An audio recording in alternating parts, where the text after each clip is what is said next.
Have you found that to produce good Wagyu Angus cross, they're different to any other cattle you've run previously? There are certain characteristics, when you get an F1 cross, that they certainly, to handle they are a bit different. Yeah, they, for instance, to handle as large mobs of cattle, they certainly react different to straight British bred cattle.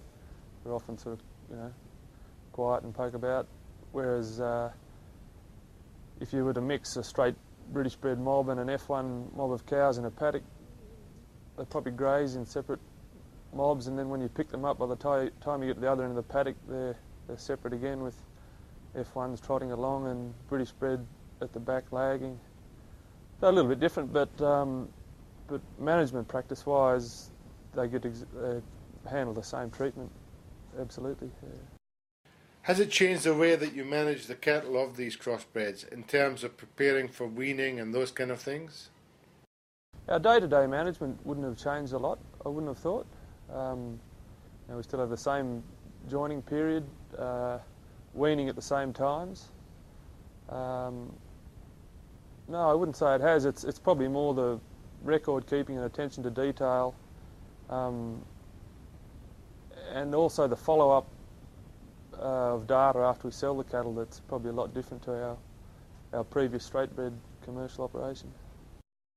And does any old Angus cow do?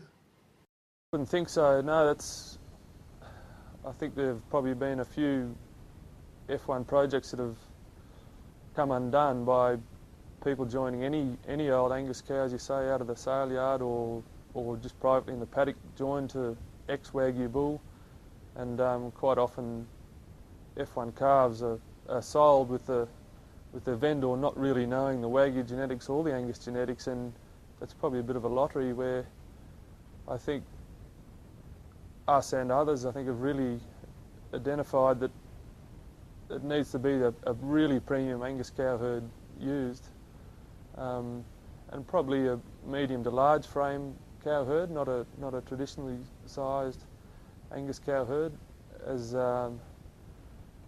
as was mentioned before, the high Tajma content over an F1 cow, the high Tajma is probably the smallest of the Wagyus.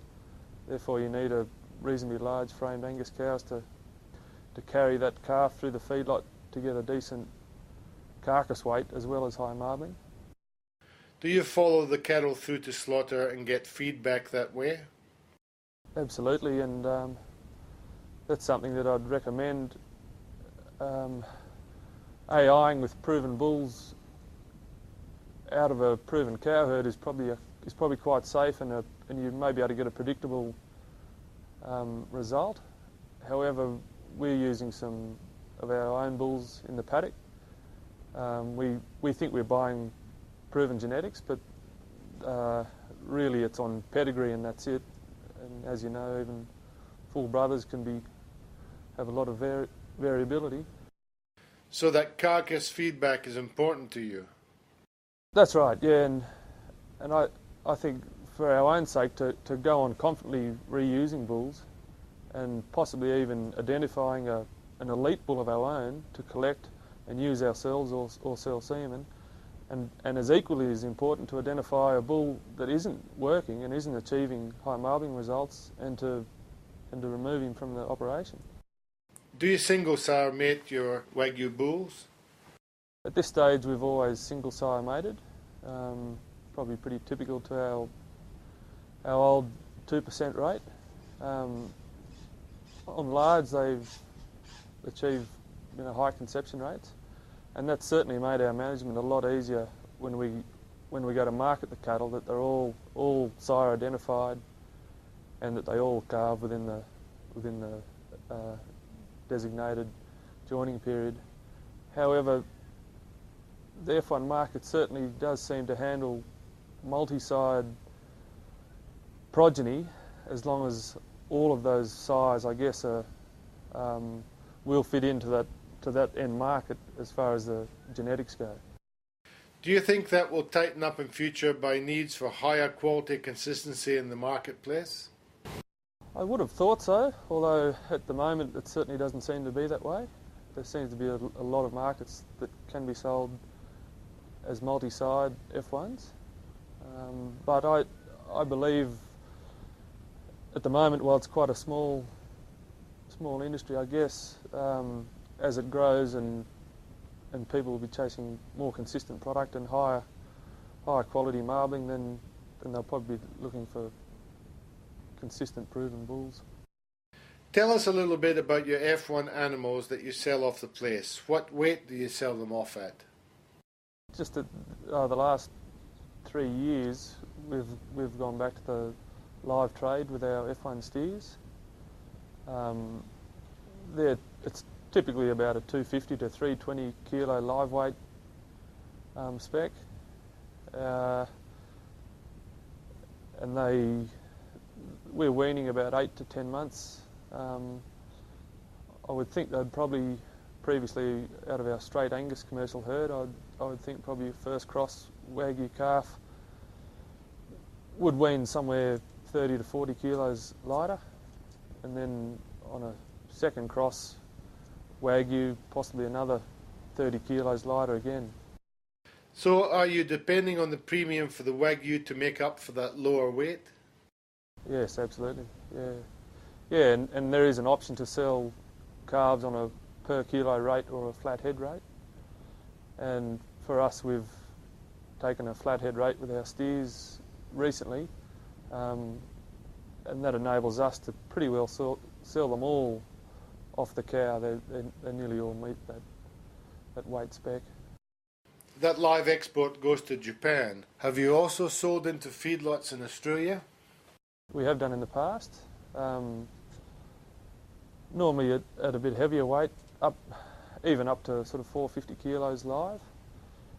But I think that it's probably more, generally it's more like 300 to 400 kilos is probably more what most feedlots are looking for. And we've sold both steers and heifers into that market, and we still continue to sell our heifers that way. What do you do to precondition your cattle for whatever destination they go to? It's similar managed to our straight Angus herd, where we're in the B3 market, and that was teaching our feeder cattle to get onto a ration before they entered a feedlot. And it seems particularly important with these cattle that are going live, because they're in quarantine for 3 to 4 weeks, and if they're freshly weaned calves that have never been taught to wean, they can tend to melt somewhat up in the feedlot and stress, and the buyers will pick those cattle straight away, as opposed to the ones that have been weaned well and weaned for a period from their mothers and taught to eat at a feeder, and they'll go straight on the feed and settle well, whereas the others can be at risk if they go up there close to the minimum weight and they don't eat, and they could fall out of spec and not make the live trade.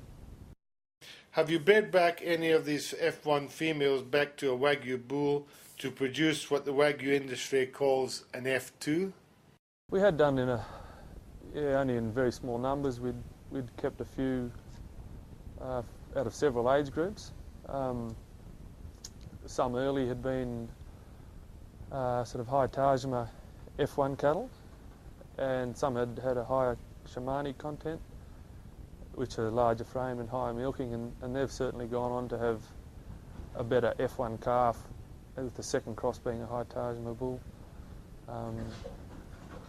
But the F1 females, although they don't look anything special as far as large frame cows with huge mature weights, they still seem to cop a tough season surprisingly well. So you've done a little bit, but you haven't continued. Can you tell us reasons why you haven't gone more into what's called F2 or F3 production?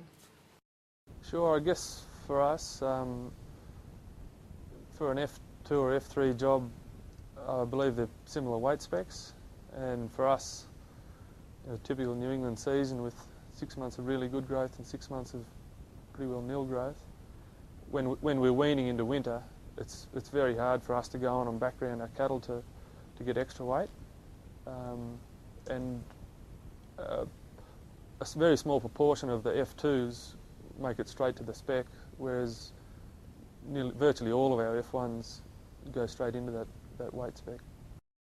14. Is that good for your cash flow?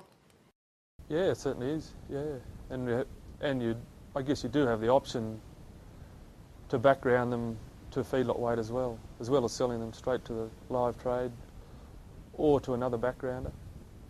You have the option to background them yourself and get them to extra weight.